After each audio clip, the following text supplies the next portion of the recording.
Oi, e aí, tudo bem?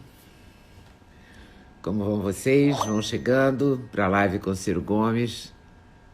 Ciro Gomes, que é político, que é advogado, que é professor, que foi governador, que foi secretário de saúde do Ceará, que foi candidato à presidência da República por 3 vezes, que foi ministro do governo Itamar, que foi ministro depois da integração nacional, foi deputado federal, enfim, uma vasta biografia, coisas que cada um conhece aí a seu modo sobre o Ciro, mas todo mundo sabe quem é o Ciro. E a gente vai conversar sobre o Brasil, sobre o livro novo. O livro novo é interessante porque ainda vai sair a pré-venda da Amazon. Já é um sucesso, assim, já é o mais vendido. Chama Projeto Nacional, O Dever da Esperança. É o 4º livro, é esse que está sendo lançado agora. Achei o Ciro, agora está conectando aí. Oi, achei Eu já você. tinha achado você. Boa tarde, tá se Eu estava te cuidando, Leno? achando. Tudo bem? Tá se Como é- cuidando? Eu estou trancado dentro de casa já há Isso. 71 dias, olha isso. Eu tô mais ou menos nessa mesma época, mas se Quem cuide que você é diria? preciosa. Ah, imagina, Ciro. Que coisa isso, né? Quem Que diria que a coisa, gente ia viver esse que coisa. momento louco, né? Impressionante. Trancados em casa. Vamos lá. Eu vou começar pelo livro, né? Pelo Projeto Nacional. Combinado. Eu Tá. soube que já está entre os mais vendidos, o mais vendido da Amazon. É o mais, é? O mais, ainda nem saiu, né? Muito É. bom isso. Projeto Nacional, Dever da Esperança. Podemos ter esperança? Devemos ter esperança? Eu digo no livro que a melhor forma de você prever o futuro é construí-lo. E vale, em relação ao futuro, vale a coisa da esperança, né? O Brasil hoje está esmagando vamos dizer, o emocional do nosso povo. Está pesando nas costas do brasileiro a pior crise de saúde pública desses últimos 100 anos, em paralelo, a pior crise econômica de toda a nossa história, e não faltando esses dois problemas que pediriam um esforço de todo mundo junto, dividindo tarefas, e está acontecendo no mundo inteiro. A oposição guarda as armas, o governo abre o diálogo, mas não, no Brasil, para além da crise de saúde, para além da gravíssima crise econômica, nós estamos assistindo uma crise política quentíssima, já com potencialidades de erosão da própria estabilidade institucional do país. Então, ter esperança sem pé no chão não é compreender bem a realidade. Mas a parte física do Brasil, quer dizer, as nossas riquezas físicas, a terra agricultável como nenhum planeta do mundo tem, água como nenhum água potável, biodiversidade, energias alternativas, petróleo, minerais. O Brasil tem como pouquíssimas nações do mundo. E o nosso povo também, quando teve a oportunidade, já mostrou que é capaz de qualquer proeza mundial. Portanto, o que está falhando no Brasil é a política. Portanto, dá para ter esperança se a gente localizar bem a gravíssima tarefa de construir uma saída política para essa encalacrada econômica, social e política em que o país foi atolado. Ô Ciro, você acha, sinceramente, que essa crise política tinha que ser deflagrada agora? Em nenhuma hipótese. Quando ali começaram os primeiros números da pandemia, eu tive os sintomas em São Paulo. E aí fiquei imediatamente em quarentena para proteger as outras pessoas, imaginei que já tinha me contaminado e fui para o hospital. Não senti falta de ar, mas febre alta e dor no corpo, e espirro, etc. E no hospital eu acabei constatando negativo para Covid e positivo para H1N1, a influenza. Ah, é? Então, foi muito pesada, mas assim, eu tenho um corpo muito sólido. No passado eu tive, não como o Bolsonaro, eu sou atleta, não vai ser uma gripezinha, não é? Mas eu de lá então para cá tô trancado em casa, cumprindo aquilo que eu considero minha obrigação comigo e com as pessoas a quem eu amo, inclusive especialmente os meus amigos, minha família, etc. Tenho netos, estou sentindo falta, mas hoje em dia tem esses recursos tecnológicos que a gente fala pelo Skype, fala pela coisa, e resolvi atuar, trabalhar, etc. Naquela data, eu escrevi, porque eu estava estudando muito já os primeiros casos em Wuhan e tal, eu escrevi um conjunto de sugestões ao presidente. E fiz chegar a ele, um conjunto de sugestões assim, porque eu achei, bom, uma epidemia dessa projeção, todo mundo agora tem que deixar a briga de lado e ajudar. Que nada. O que nós estamos assistindo é uma puxada de briga de graça, sabe? 3 ministros da saúde em 45 dias, no meio de uma pandemia. Agora o Ministério da Saúde é ocupado por 20 militares, nenhum tem formação em saúde, muito menos saúde pública. Confusão com o Supremo Tribunal Federal, confusão com o Congresso Nacional, o presidente todo dia dando os sinais opostos àquilo que é preciso fazer. Nunca ouvi falar na minha vida político da televisão recomendando remédio, e aí de repente se cria o partido a favor do remédio, o outro partido contra o remédio, sabe? Eu nunca imaginei na minha vida que numa hora como essa... Nem eu. Pois é. Então, o que a gente pode fazer é continuar com esse espírito de colaboração, mas endurecer na pressão para que as coisas sejam feitas. E hoje o que é que nós temos que fazer? Nós temos que testar. O Brasil não é o país que menos testa no mundo. Se você não testa, Leda, a gente não sabe aonde ela está indo, a doença, com qual intensidade. Então, se tem Minas Gerais, está na estatística quase sem caso nenhum. Mas aí explode nos enterros 1000% a mais de causas de insuficiência respiratória. Muito mais acima do que o normal. Ora, se não está testando, não sabe o que está acontecendo. Se não sabe o que está acontecendo, não sabe também que dia e de que forma organizada nós vamos tirar o país para voltar à normalidade econômica. E milhões de empregos sendo destruídos. E a nossa população, não é, angustiada, desesperada, chocada com essas coisas. Aí vem uma notícia de uma reunião, sabe, um delírio coletivo, uma coisa cheia de paranoias, quando não cenas de banditismo explícito. Olha, se não fosse a minha disciplina e o meu amor ao Brasil, me dava vontade de sair correndo. Vamos por partes. A gente tem a pandemia, tem o Ministério da Saúde, realmente, o ministro Taichi ontem até deu uma entrevista, de uma entrevista de estadista. Não sei porque que ele não falou assim quando ele estava no Quando era ministro. Não entendi até agora, porque nem eu não sabia que ele falava daquele jeito, que ele era tão lúcido, né? Uhum. A gente no Ministério viu um homem assim meio perdido. Ele não é lúcido, ele não é lúcido. Ele está agora com tempo para ver a encalacrada, o equívoco grosseiro que ele entrou, não é? Numa hora daquela, não tinha visão, ele não tem visão do SUS, ele começa lá atrás, nas residências dele, mas ele não compreende hoje o tamanho do SUS, as crises graves de financiamento, a hierarquia gerencial meio caótica do SUS, ele não compreende nada disso. E chega com aquele constrangimento de dizer, lá na primeira hora logo, que estava em linha 100% com o presidente da República. Ora, o papel de um bom auxiliar não é ficar em linha com o chefe, é expressar tecnicamente o assessoramento que o chefe, que não é obrigado a saber de tudo, precisa. E se o remédio tal não tem protocolo, tem que dizer, presidente, há um equívoco aí, não tem protocolo. Se o isolamento social é a única forma, porque não tem vacina nem remédio, de prevenir a explosão, né, do sistema de saúde pela presença de centenas de milhares de infectados da noite para o dia, também não pode concordar com o presidente. Aí depois o cara sai, o estrago já feito, e tudo bem, ele não é uma má pessoa, nunca me imaginei que ele fosse uma má pessoa, mas ele não tem preparo. E você acha que porque ontem ele disse, ele reforçou uma coisa que já se falava do general Pazuello, que ele é um bom gerenciador, ou seja, ele pode ser um bom gestor, porque ele entende Ele é um oficial de intendência, ele compreende a logística. A logística, então, isso que pois é, logística o que é? Logística é o nome retumbante que as 9 línguas estão criando para transporte. Então, de fato, você tem um problema de fazer chegar máscaras, respiradores, equipamentos de coisa, enfim, tudo bem. Mas virar ministro da Saúde, sabe, aí ainda forçar a mão, o governo brasileiro é o único do planeta Terra que baixou um protocolo de uso de um químico, de um fármaco, sem assinatura.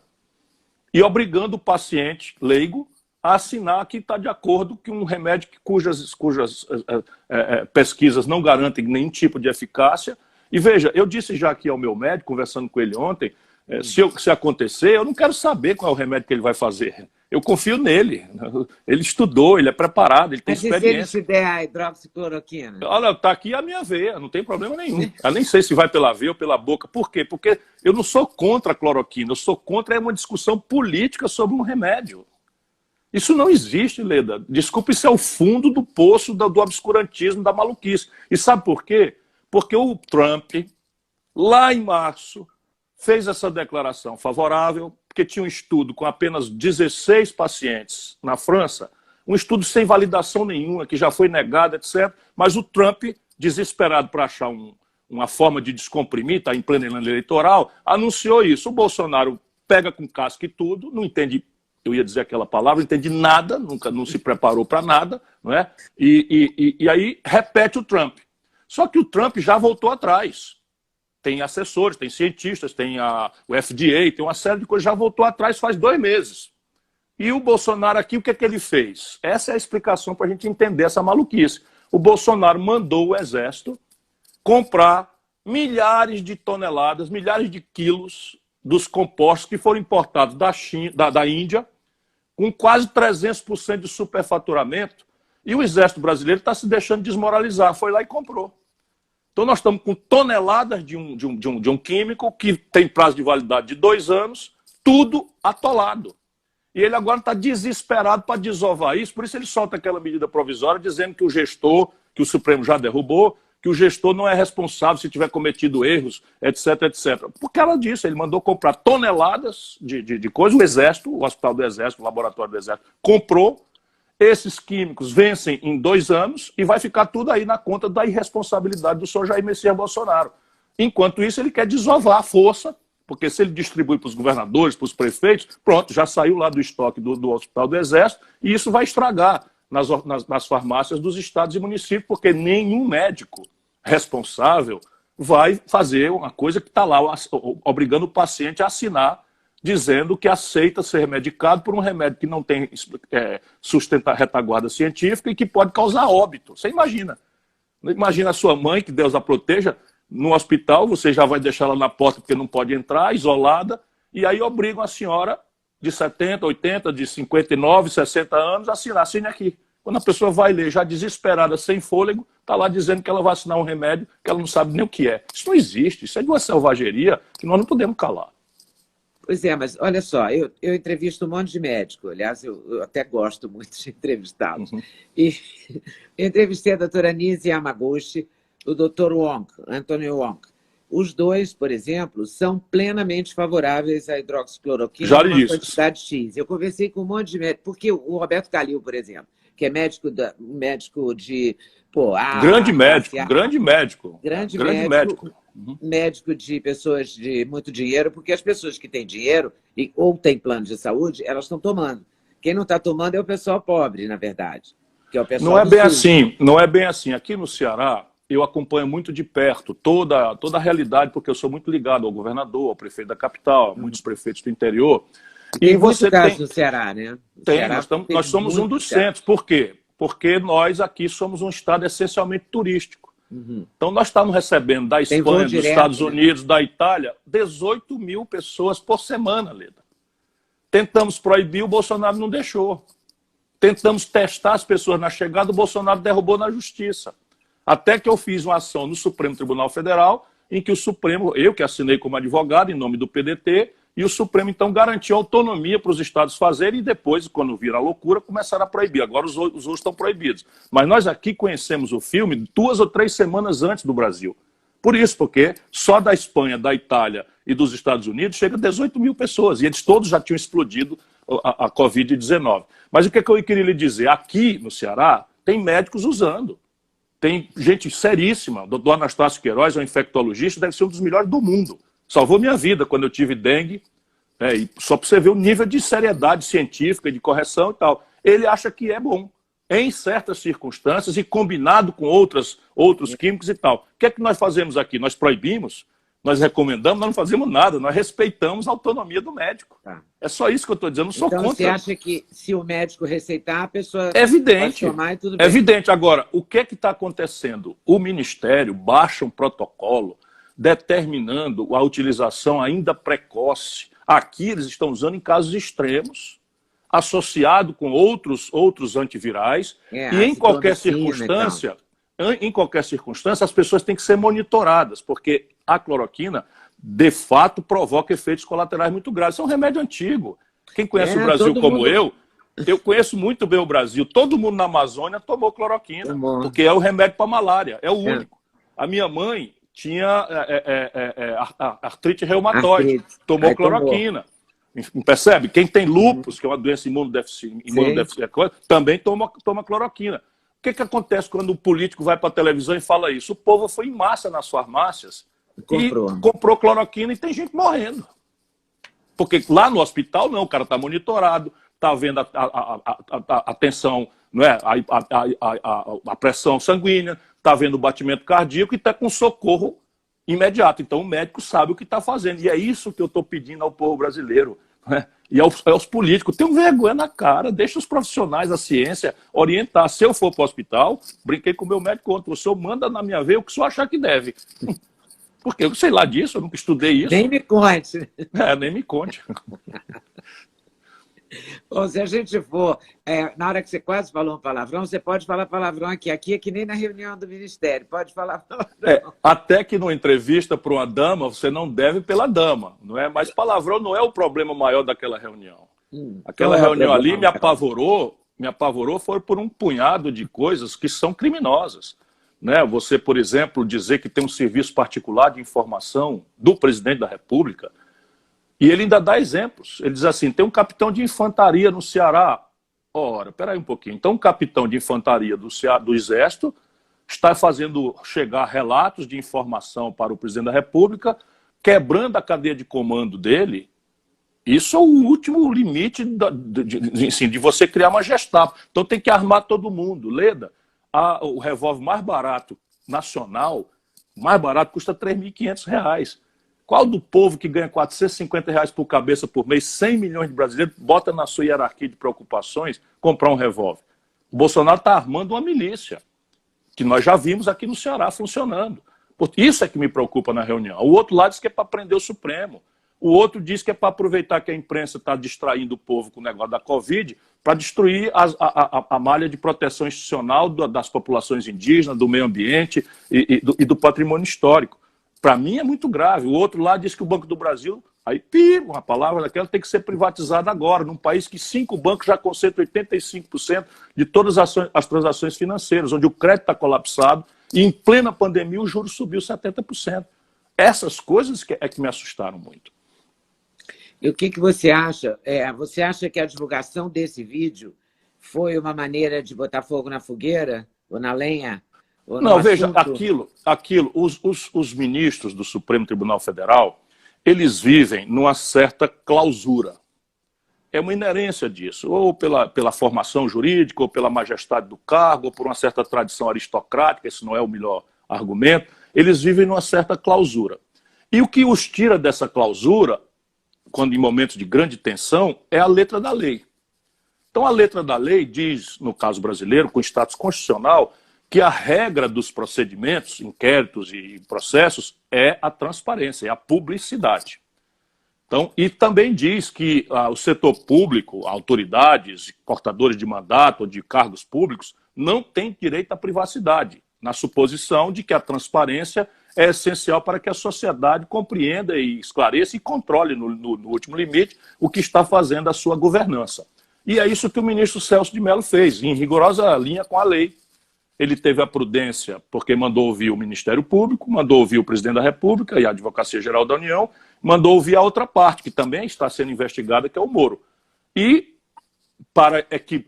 nós chamamos em direito equipotência de armas, né? De paridade de armas é a expressão que nós herdamos do latim. Então, a paridade de armas significa que uma das partes precisa ter direito de conhecer o que a outra parte conhece. Como o presidente revelou que conhecia a fita, naquela petição que a Advocacia Geral da União fez, pedindo para liberar e já transcrevendo aquelas coisas que ele falou, o Moro adquiriu neste passo o direito, e o advogado dele foi brilhante, não é, vamos dizer, de paridade de armas, de conhecer também. Se você vaza, eu, por exemplo, já sabia tudo. Na reunião que o ministro mandou ver, tinha 28 pessoas dentro. Evidentemente que 28 pessoas, você sabe bem que é uma pessoa que tem muita experiência em comunicação, 28 pessoas não guardam segredo. Eu sabia tudo. Eu sabia de tudo. É chocante você ver a ênfase, os trejeitos de cara e tal, mas o que foi dito eu já sabia de tudo. Então ele devia ter divulgado. Força de lei. Força de lei. Ele teve a prudência de censurar aqueles trechos onde eles agridem a China, porque aquilo poderia parecer ou estimular um conflito internacional. O resto, não há nenhum assunto de ordem pública ou de segurança nacional que não justificasse a obediência ao princípio geral do direito, que é a transparência. E a apreensão, a busca do telefone celular? O que você É achou importante disso? você perguntar, porque ele nunca mandou fazer. E a gente tem que ter clareza disso, ele nunca mandou fazer. Nós, o PDT, fizemos uma petição ao ministro do Celso de Mello, no foro, no ambiente deste inquérito, que está apurando as responsabilidades do conflito Bolsonaro-Moro. Ali não tem ainda réu nem nada, é apenas um primeiro levantamento. Então nós pedimos, dadas as emergências que aconteceram, outras provas. E elencamos um conjunto de coisas. Entre elas, não foi assim esta coisa, nós pedimos também a quebra do sigilo dos telefones do Carlos Bolsonaro. Por quê? Porque já está identificado no outro inquérito que ele capitaneia essa estrutura de fake news, que é de mentira na internet, enfim. E do presidente da República. Podemos até discordar e tal, mas nós pedimos isso no meio de ouvir testemunho, ouvir isso, ouvir aquilo, estabelecer contradição, etc, etc. O que é que faz o ministro do Supremo Tribunal Federal? A única coisa que cabia a ele fazer: ouça-se o Ministério Público. Então ele não mandou pegar. Aí vai para o Ministério Público, eu concordo com isso, discordo disso, eu concordo com isso, eu discordo daquilo. Aí volta para ele e ele decide. É neste passo que o general Heleno extrapola completamente e, como se nós estivéssemos ali nas preliminares de 64, anuncia, do alto de uma arrogância que eu não sei de onde ele tirou, não é? Que é intolerável. Intolerável, quem diz que é intolerável numa democracia é a Constituição. Não é um general de pijama, metido a canalha, não é como esse general Heleno. Vocês entraram com uma notícia crime contra o general Entramos Heleno. porque ele cometeu um crime, e aliás contra a segurança nacional. Porque, veja, eu não gosto muito de mandar para a justiça confusão de política. Eu gosto de disputar na política. Mas o que está acontecendo no Brasil pede um reparo das instituições regulares. Não é? Então, um general que ocupa um gabinete ao lado do presidente da República se sentir autorizado, e depois o ministro da Defesa diz que tudo bem que ele fez, e na sequência um grupo de coronéis, colegas dele da turma de 71, sai com um libelo de solidariedade corporativista, descuidado da lei, da ordem, da justiça, né, da civilidade, da civilização, do Estado de Direito Democrático, e diz lá que nós estamos indo para uma guerra civil. Se nós não pusermos um basta nisso, eles vêm um dia, levam a nossa flor e a gente não diz nada. No outro dia eles vão lá e pisoteiam o jardim, e nós não dissemos nada. E vem um dia eles arrancam a nossa voz e aí a gente já não pode mais dizer nada. E nós vamos dizer. E, portanto, ele vai responder, porque está na Lei de Segurança Nacional, que, aliás, deve ser uma lei que ele gosta muito, não é? Que é crime contra a segurança nacional atentar contra a autonomia e o regular funcionamento de um poder da República. Ô Ciro, a Câmara não abriu mão dos salários, não abriu mão do fundo eleitoral, a Câmara dos Deputados, né? De novo. O que você acha disso, hein? Você acha que eles estão realmente empenhados? Está todo mundo pensando no seu umbigo ou as pessoas estão pensando no Brasil? Não, a Câmara tem prestado relativamente um bom serviço nessa crise. Deixa que eu lhe diga por que eu estou afirmando isso. Não é? O presidente pediu o decreto de calamidade pública, eles votaram isso em 72 horas remotamente. Foi a primeira vez na história do Brasil, né, e conseguiu-se um quórum de quase a unanimidade. Ninguém ficou contra, todo mundo ajudou, nós votamos a favor, que somos oposição dura ao Bolsonaro. A Câmara votou, o Bolsonaro queria dar R$200, porque o Guedes não conhece o Brasil. Então propôs ali R$200 de ajuda, a gente sabia que não ia dar, fizemos ali um ida, volta e tal, mas muito rapidamente a Câmara, o Congresso Nacional, levou para R$600 em 3 vezes, podendo chegar a 1.200 se for mãe de família. A Câmara aprovou um fundo de crédito com aval solidário, que até hoje o presidente não sancionou. Portanto, naquilo que é essencial para o enfrentamento, é preciso que a gente reconheça que o Congresso Nacional Brasileiro tem estado em linha, tem cooperado, tem ajudado. O outro problema, que é uma certa alienação histórica, não é, dos políticos brasileiros em relação à vida real do nosso povo, a gente deve discutir em outro contexto, porque, Leda, vamos lá aqui, o que nós vamos precisar para enfrentar essa pandemia, sob o ponto de vista de saúde pública, de crédito, de socorro a estados e municípios, se aproxima de 450 bilhões de reais por aquilo que já está mais ou menos anunciado que nós vamos fazer. Todo o fundo eleitoral que financia a democracia são 4. Podia cortar? Podia. Agora, 450 bilhões em relação a 4, isso serviria como, vamos dizer, um elemento simbólico, de solidariedade, e eu não desconheço esse aspecto simbólico. Mas trata-se de uma grosseira enganação ao nosso povo sofrido imaginar que é isso que faz. Não é? Os generais tiveram um aumento, o Bolsonaro deu um aumento de 22 para 35 mil reais. Percebe? Então tem toda essa falácia. Agora na reforma da Previdência. Agora na reforma da Previdência. Mas semana passada o Bolsonaro deu um aumento exorbitante para a Polícia Militar do Distrito Federal, que é paga pela União Federal, que já são dos melhores salários. Eu não estou contra melhorar salário de ninguém. A minha vida toda é lutar para que as pessoas sejam decentemente remuneradas. Eu estou só dizendo o exemplo contraditório, não é, de você criar uma onda que gera uma animosidade contra o poder democrático, porque o deputado que está lá foi votado. Esses generais, nenhum deles foi votado. Esses juízes, ministros, nenhum deles foi votado. Agora, os parlamentares são, vamos dizer, a representação. Eu, mais do que ninguém, sei das deformações. Elitismo, corrupção, mentira, prometem o que não vão fazer na véspera de eleição, e depois vão para lá e faz tudo o oposto. Eu vi por dentro. Conheço bastante bem essa gente toda. Aliás, eu fui contemporâneo do Bolsonaro. O Bolsonaro metia a mão, Leda, no dinheiro da gasolina do gabinete dele. Roubava com funcionário fantasma assinando recibo e botava o dinheiro no bolso. Todo mundo sabe disso. Eu falo toda hora, ele não me processa porque sabe que eu provo isso muito fácil. Percebe? E aí ficar agora com esse deformado, ficar fazendo discurso moralista, não, é preciso que a gente tenha muito cuidado. Você está acompanhando o noticiário todo, né? Essa compra de respiradores, e compra respirador, compra ventilador, a China não entrega, no governo do Rio de Janeiro, parece que gastaram 56 milhões, pelo que eu li, com um garoto de 19 anos que ia entregar os respiradores, que nunca entregou e desapareceu. Eu sei que o Rio é especial, porque lá acontece de um tudo, né? Tem até gente presa já por conta do que eu vou chamar, entre aspas, de coronão, porque já teve o mensalão, o petrolão, e está rolando uma confusão agora que vai se chamar coronão ali na frente. Santa Catarina está com problemas.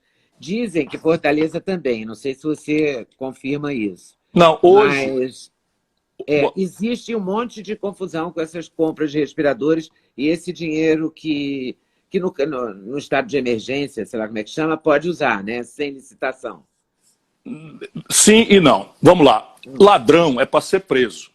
Em qualquer circunstância, ladrão é para ser preso sem dó e nem piedade. E se esse ladrão está aproveitando uma pandemia, não é? Está aproveitando um drama de saúde pública sem precedente para roubar dinheiro do povo, esse tem que ser preso com muito agravante. Portanto, está aí a minha opinião concreta sobre este ou qualquer outro episódio. Eu ficaria profundamente indignado se eu soubesse que qualquer pessoa, na minha circunstância ou mais perto de mim, aceitou, ou por omissão ou por ação, se envolver em qualquer tipo de pataquada. Mas a gente precisa, de novo, como é que a gente faz? Numa pandemia, numa emergência, existe na lei de licitações a possibilidade de você dispensar a exigibilidade, alegando justamente isso, epidemia. Mas isso quer dizer o seguinte, você está dispensado de prazos burocráticos, que às vezes levam 90 dias, 120 dias. Aí, se você tiver incidente judicial, leva 6 meses, leva 1 ano. E, evidentemente, por todas as óbvias argumentos, quem toma uma pandemia que explode para 23 mil mortes, não é, com um colapso da rede, não tem esses prazos. Mas isso não quer dizer que você está dispensado de fazer as coisas dentro da transparência da licitação, que não precisa seguir os prazos burocráticos, mas pode perfeitamente você fazer um expediente, vamos dizer, rápido. Faz um leilão reverso. Não está proibido ser honesto, não, né? Não, exatamente. Não, faz um leilão reverso. Faz um leilão reverso. Hoje tem internet, você faz na internet. Atenção, Fortaleza vai comprar respiradores. Bote preço e bote prazo, que quem tiver o melhor prazo com o melhor preço leva. E foi o que foi feito em Fortaleza. Uma das pessoas que ganhou, são muitos, centenas de respiradores, mas um dos que ganhou, é uma firma de São Paulo, ganhou por causa do prazo. Ganhou por causa do prazo, porque a urgência se impõe, não é? E não ganhou por causa do preço, porque o preço estava mais ou menos todo mundo igual. Ganhou por causa do prazo. Quando foi semana passada, não entregaram. Não cumpriram o prazo. A prefeitura distratou, desfez o contrato e exigiu o dinheiro de volta, porque eles estão exigindo dinheiro na frente para fazer, inclusive a China. E isso foi o que aconteceu em Fortaleza. Resultado prático. Nenhum centavo federal. O governo Bolsonaro tem um capitão aqui na Controladoria da União, capitão do Exército, eles agora dominam tudo, da medicina a contabilidade. Então, o capitão do Exército, provavelmente um boçal desses picaretas que estão infestando a vida brasileira, resolveu pedir à Polícia Federal uma providência. E a Polícia Federal, descuidadamente, talvez seja por isso que o Bolsonaro quer controlar, fez uma operação. Só que não tem um centavo do governo federal nessa compra.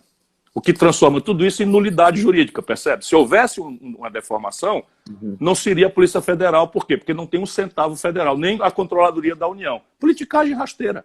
Sendo que a Fortaleza não perdeu nenhum centavo e os respiradores aqui não tinham chegado.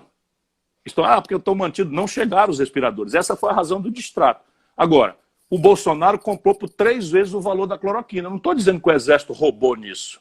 Por quê? Porque nessa demanda maluca, todos os insumos de medicina explodiram de preço. É a selvageria do livre mercado.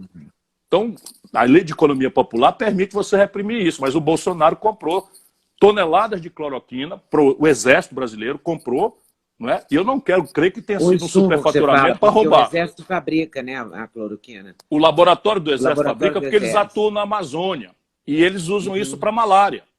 Mas eles faziam 250 mil comprimidos por ano, passaram a comprar coisa para fazer milhões.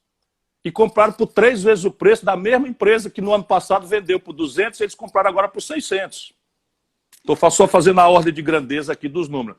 De boa fé, eu não vou dizer que os militares... A pandemia não é responsável por essa disparidade de preço? A pandemia não é responsável por isso? Sim. Porque tudo aumentou, né? Claro, a pandemia o álcool gera... gel virou uma coisa quase ouro, né? O álcool gel, que era vagabundo ali na farmácia da esquina. Então, repare, o fenômeno econômico, qual seja o aumento de preços por uma explosão de demanda, isso todo mundo conhece. O problema é que em lugares onde há governança, e o Brasil não precisa inventar a lei, não, nós temos leis de economia popular em que esses saltos especulativos de preço são ilegais, são criminosos, e você poderia perfeitamente reprimir. É o que não está acontecendo no Brasil. Ô Ciro, você acha que o Bolsonaro não acertou em nada do que ele fez até agora? Antes da pandemia... Era um acerto? O Mandetta, por exemplo, era um acerto? Não, eu vinha em oposição. O Mandetta não... Olha, em março, o Bolsonaro, ali no princípio, o Bolsonaro criou uma comissão, que é o que todo governo faz. Faz uma reunião com os governadores, ele não fez, faz uma reunião com a representação dos prefeitos e cria uma força-tarefa e um plano. Então eles fizeram em cima da perna, coordenado por um general. Porque tudo é assim agora. O general controlando e não o ministro da Saúde. O Mandetta aceitou. Naquele plano, nada praticamente, ou saiu muito pouco do papel. Então o Brasil é o país que menos testa no mundo. E se você não testa, e ali no plano tem uma promessa de 2 milhões de testes. Aliás, chegou a falar em 20 milhões de testes. 20 milhões de testes. O Nelson Tait, quando chegou, falou em 46 milhões. Pois é. Pois bem, nós não fizemos 500 mil ainda. Não fizemos sequer 500 mil. É o país que menos testa no mundo. Se você não testa, você não conhece o tamanho do problema e nem pode planejar nada. Nem o enfrentamento da pandemia, muito menos a saída. Né? Porque se a gente faz uma coisa organizada, 15 dias de lockdown, o Brasil tinha repetido a experiência chinesa. Não tínhamos celebrado essa tristeza, né, do luto de tantos mil brasileiros. Nós vamos para 80 mil pessoas mortas, porque perdemos a batalha. 80 mil? O último número que eu rodei... 23 mil ontem. Não, 23 mil é o que já temos. Eu estou dizendo que o Brasil... Existe um modelo que as universidades brasileiras, adaptando um modelo do Imperial College, que a essa altura a estatística vai ficando mais segura. Então, as simulações de ontem, desse modelo, é que o Brasil vai ter entre 82 mil e 100 mil pessoas mortas. E isso não precisava ser assim. Não precisava ser assim porque se a gente fizesse um lockdown de 15 dias, radical, a gente já podia estar saindo, como a Nova Zelândia fez, volto a dizer, como a China fez, como a Coreia do Sul fez, e nós fomos imitar os americanos, que é o epicentro. O Brasil já é o 2º lugar do mundo, nesse momento, em infecção, e vamos consistentemente passar 2º lugar do mundo em matéria de mortes também, por causa da loucura. Prometeram ali criar 2 mil leitos de UTI. A última vez que eu avaliei, tinha 400 leitos entregues. O hospital de campanha da União Federal, nenhum está pronto, nenhum leito. Olha o que eu estou dizendo para você. O Bolsonaro foi visitar um hospital em Goiás, no interior de Goiás, aquele hospital ainda não opera. Em Roraima, está lá pronto o hospital, toda a casca, a estrutura que o Exército que montou, mas não tem equipamento nem gente. Então, é um desastre. Pois é, mas aí independe dos governos. Mas O Rio de Janeiro não, também é oposição ao Bolsonaro e os resultados de campanha não estão não, prontos. você tinha me perguntado se eu achava que o Mandetta era um bom ministro. O Mandetta não era um bom ministro. Ele fez o quê? Uma coisa certa. Ele ficou em linha com a ciência nesse assunto específico que é o isolamento social. Mas Você fazer concorda leito de UTI, totalmente. sim, é evidente, porque, Leda, não existe vacina e não existe remédio. No Brasil, ainda quando o Mandetta estava lá, nós chegamos à maior velocidade de contaminação do mundo. Cada brasileiro contaminado, tendo ou não tendo sintoma, estava contaminando até 3,5, estatisticamente, né, pessoas. Isso está caindo já, mas ainda estamos numa curva para cima. Porque a curva só muda quando, estatisticamente, um contaminado contamina menos de um. Quando fica 1 para 1, ela estabiliza. Isso tudo eu estou estudando, estou aqui trancado em casa, eu leio os relatórios, vejo as experiências todas. Quem mandou trancar em você, né? Eu quero ajudar, eu quero ajudar. Então, o Brasil ainda está numa curva para cima. E não tendo teste, está tudo muito subnotificado. Muito subnotificado. Os estudos falam em até 12 vezes mais os números que nós temos aqui. O que vai nos aproximar das estatísticas terríveis dos Estados Unidos, onde 100 mil pessoas já morreram. Em números redondos, 100 mil pessoas já morreram. E o Brasil está indo para lá, assim, de forma quase inevitável, porque, volto a dizer, não estão fazendo nada. Então, na parte de prevenção, nós ficamos dando sinal trocado. Na parte de ataque, não fazemos teste, não fazemos os leitos de UTI, não importamos os respiradores. Naquela sugestão que eu fiz em março, eu propus criar um comboio da Força Aérea, que depois, um mês depois, o Trump fez. Então, os americanos mandaram um comboio da Força Aérea Americana para a China, porque, enfim, a diplomacia funcionou. Aqui, os filhos do Bolsonaro, mais este louco que está no Ministério das Relações Exteriores, abriram uma confusão diplomática com a China, que é o único país do mundo que tem excedentes dos químicos para fazer os testes, dos respiradores e dos equipamentos de UTI. O único país do mundo que tem excedente. Aqui nós trouxemos, nós temos que fazer um jogo. Qual é o jogo? Nós saímos com um avião da Etiópia, eu conto assim para rir, para não chorar. Alugamos um avião da Etiópia, esse avião da Etiópia saiu pingando no rumo da África, escolhendo qual o país onde ele ia se abastecer, para os americanos não tomarem os respiradores do Ceará. Ou o governo federal. Finalmente chegaram. Né? Agora, toda essa confusão de comprar respirador e tal, estava na gestão do Mandetta e passou para o Tite. E você acha que o Pazuello tem alguma chance de resolver? Acho muito difícil, porque eles perderam o passo. Não é claro que tudo é possível. Você tem 40 respiradores, faz uma diferença crítica hoje em Manaus. Não é? 40 respiradores faz uma diferença crítica em São Luís. Faz uma diferença crítica em Recife. Não é? No interior do Amazonas, não tem nada. Não tem sequer leito de UTI. Roraima não tem nenhum. Nenhum. Então, o que ele puder fazer, faz. Mas cadê o plano? É que o Amazonas cadê a inteiro estratégia? tem 100 e poucos, né? O estado do Amazonas inteiro tem 100 e poucos. Inteiro. Com uma atipia. Ali é o seguinte, a distância entre Manaus e Tabatinga é a distância entre Lisboa e Berlim. Sabe? Você atravessa, ou mais ainda, deve ser a distância entre Lisboa e Moscou. Então, lá na cabeça do cachorro, sabe, não tem nada, não tem um leito de UTI. Essa é a tragédia do Brasil. Né? E a gente não tem um desgoverno. E como resolver isso? Olha, são determinadas obviedades. Ou você faz aqui no Brasil, não é, uma reconversão industrial de emergência.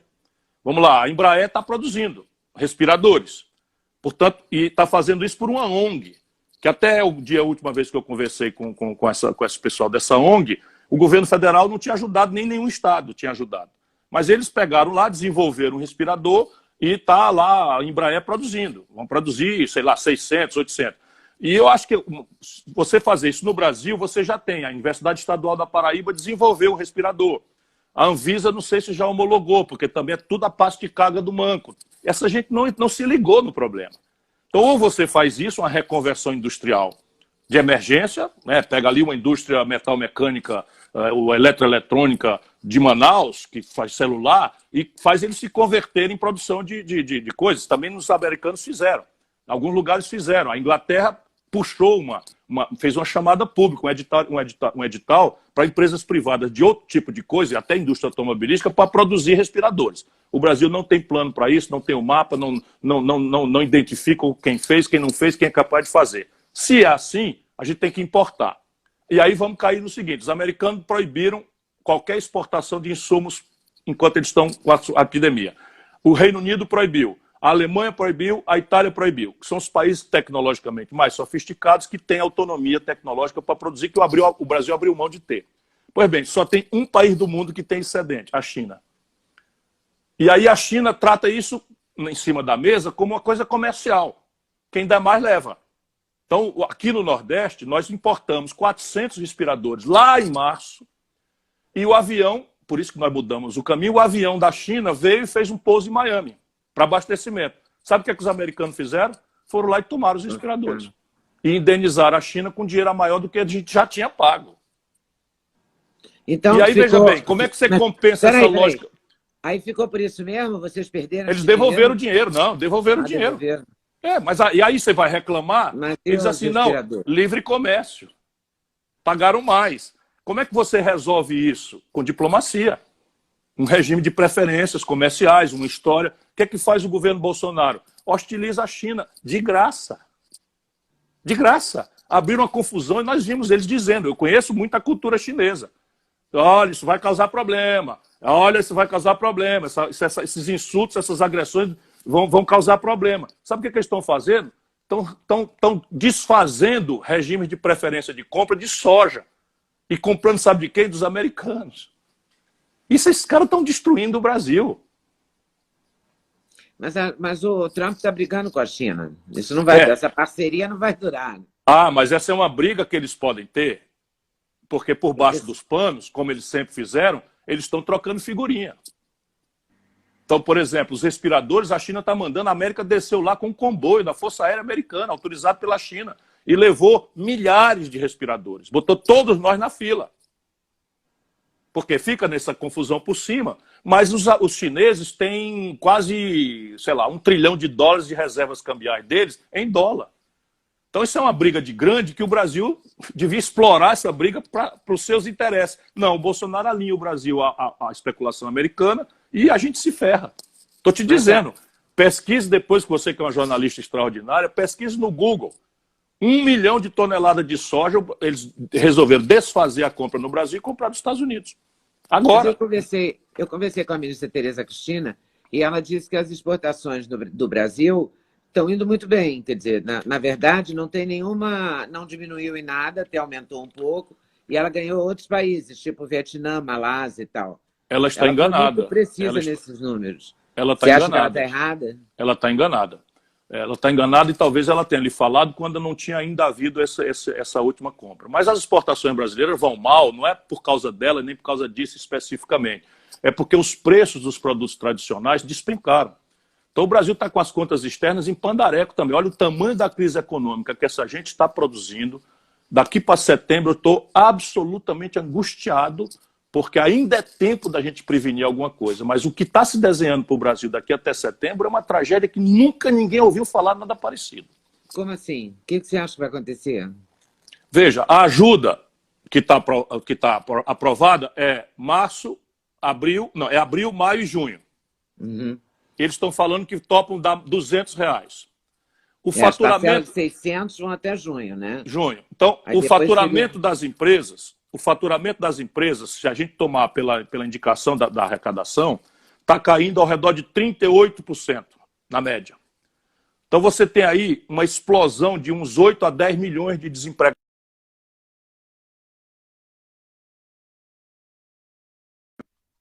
Ai, dá até falta de ar. Em 48 horas, 1 trilhão e 200 bilhões de reais para o sistema financeiro privado, expandir a oferta de crédito e diminuir o preço do crédito, que é o juro. Sabe o que eles fizeram? Contraíram o crédito como jamais aconteceu na história do Brasil, alegando aversão a risco, e eu até compreendo, não é? Mas aumentaram a taxa de juros em até 70%. Cuidado com o cheque especial, espero que você não precise usar como eu de vez em quando. Eles subiram pesadamente o cheque. E aí, repare, e essa montanha de dinheiro?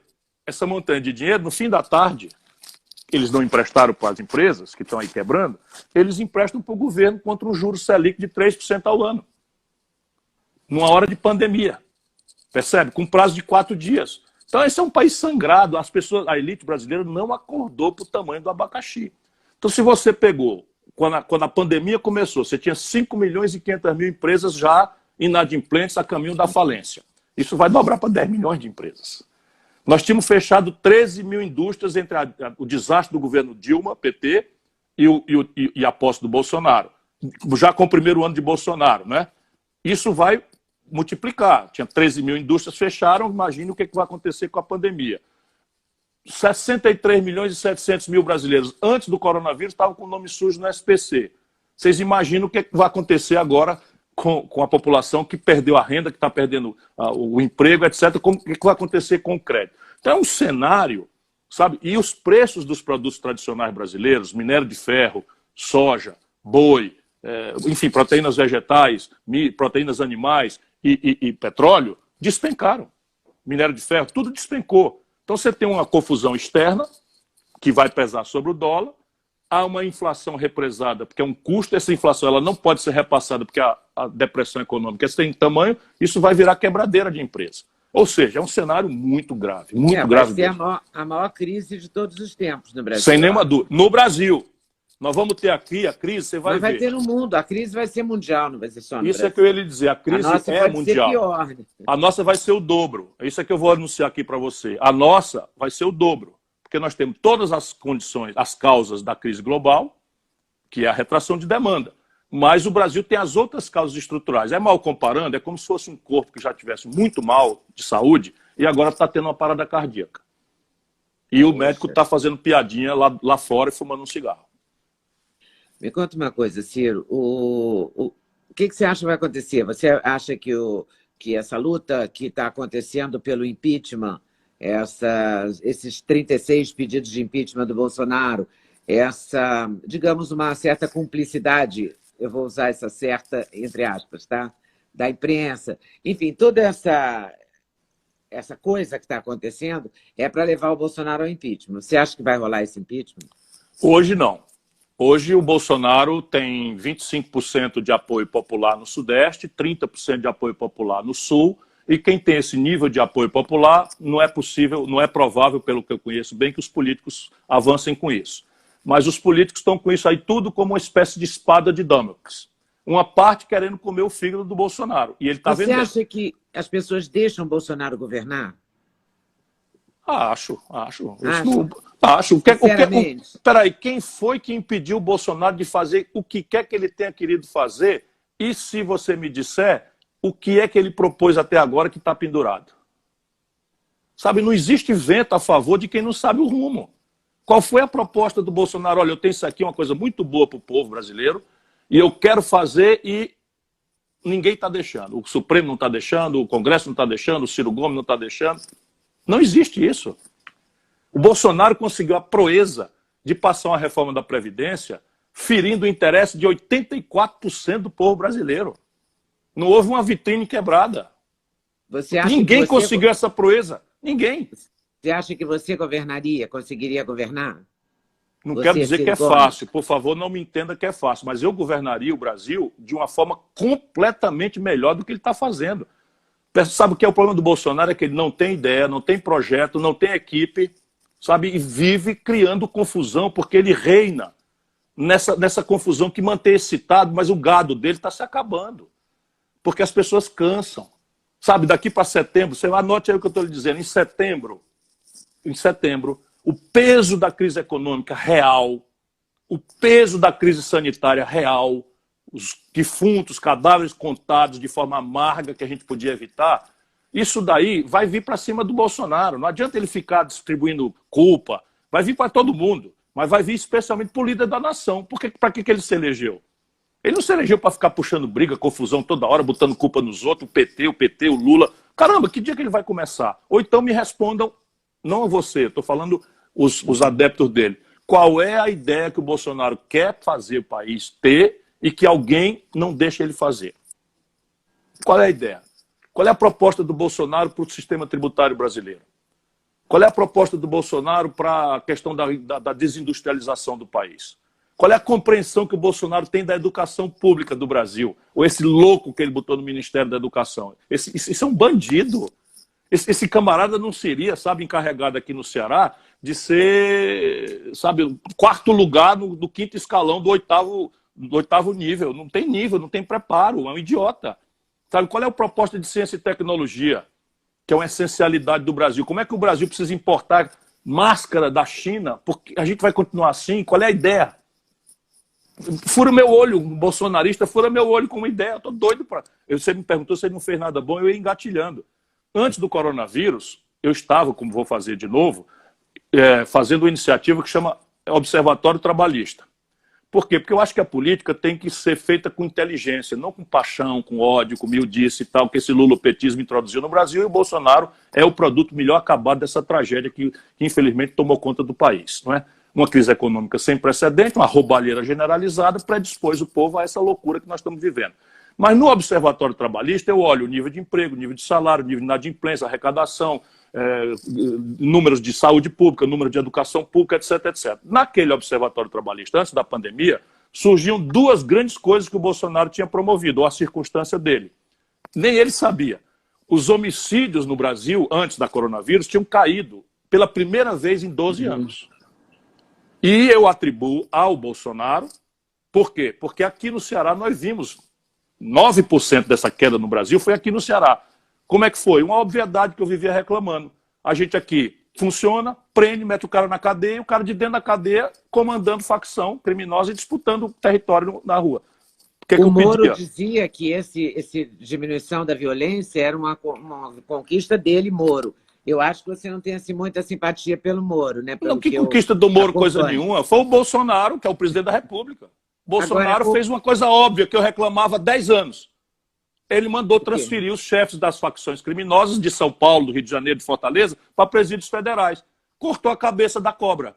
Então isso é uma vantagem que o Bolsonaro tinha feito, não é? Ao lado da tragédia. Agora tem a segunda. Para vergonha da velha esquerda brasileira, o Bolsonaro está com a menor taxa de juros oficial da história do Brasil. Podia já ser muito menor, porque as condições objetivas permitem, exigem que a Selic caia para zero. Exigem, porque não faz sentido você ter juro real em momento de estagnação econômica grave e de depressão econômica grave como nós estamos vivendo. Não é estagnação, é depressão. Mas ele está com a menor taxa de juros da história. Para vergonha do lulopetismo e tal, que praticou as piores da história. Bom, você viu a frase do Lula, né, sobre a pandemia? Eu vi. O Lula não está nada bem. Não está nada bem. Você acha que ele está mal da cabeça?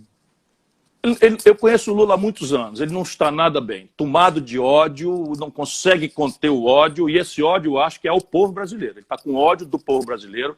Eu acho que ele imaginou na maluquice caudilhesca dele, porque ele deformou-se completamente, se corrompeu, o Lula, poderoso como ninguém, sem contraste, sem um conselheiro mais, porque os grandes conselheiros dele morreram, Márcio do Mais Baixo, Guxiquem, essas pessoas que falavam para ele aquilo que ele precisava ouvir, ele agora está cercado de bajulador de 5º nível. Esse é o problema. Qualquer pessoa se deformaria e ele se deformou. Eu acho que na viagem dele, ele estava achando que o povo brasileiro tinha a obrigação de descer lá em Curitiba, quebrar tudo, a sede da Polícia Federal, e trazer ele de novo para o poder, sabe? E isso não aconteceu, eu acho que ele tomou-se de ódio pelo povo brasileiro. Só isso explica esse conjunto grave de erros que ele tem cometido. Então, está acabando o tempo, mas tem um minutinho só, me responde uma coisa. O Moro, porque o Instagram corta a live, esse que é o problema, eu ficava aqui o dia inteiro. O Moro saiu do governo de uma maneira estranha, né? Pediu demissão para a imprensa. O que você achou? O Moro é um politiqueiro sem nenhum escrúpulo, de nenhuma natureza. Ele só tem lealdade ao ego dele próprio. Ficou 1 ano e meio ali junto com o Bolsonaro, acobertou as falcatruas do filho do Bolsonaro, acobertou cheque na conta da primeira-dama, acobertou miliciano do Rio de Janeiro. E quando ficou nessa disputa ridícula de nomeio o meu, nomeio o teu, ele sai, e ele não sai bem, não. Na minha opinião, é um politiqueiro sem qualquer escrúpulo que não merecia o respeito que muita gente no Brasil tem por ele. Ciro, muito obrigado. Eu queria muito obrigado, que a gente Leda, fizesse outros papos desses. Você topa? Tô às ordens sempre. Que bom. Se cuide, viu? Se cuide. Tá bom, você também. Se cuide. Um abraço para a Gisele. Muito obrigado. Manda um abraço para você. Mandando outro para você. Manda um beijo para ela. Tchau, querido. Tchau. Até a próxima. Até a próxima. Muito obrigada a vocês que estavam nos assistindo, quase 7.000 pessoas. Eu agradeço a vocês. Valeu, até mais.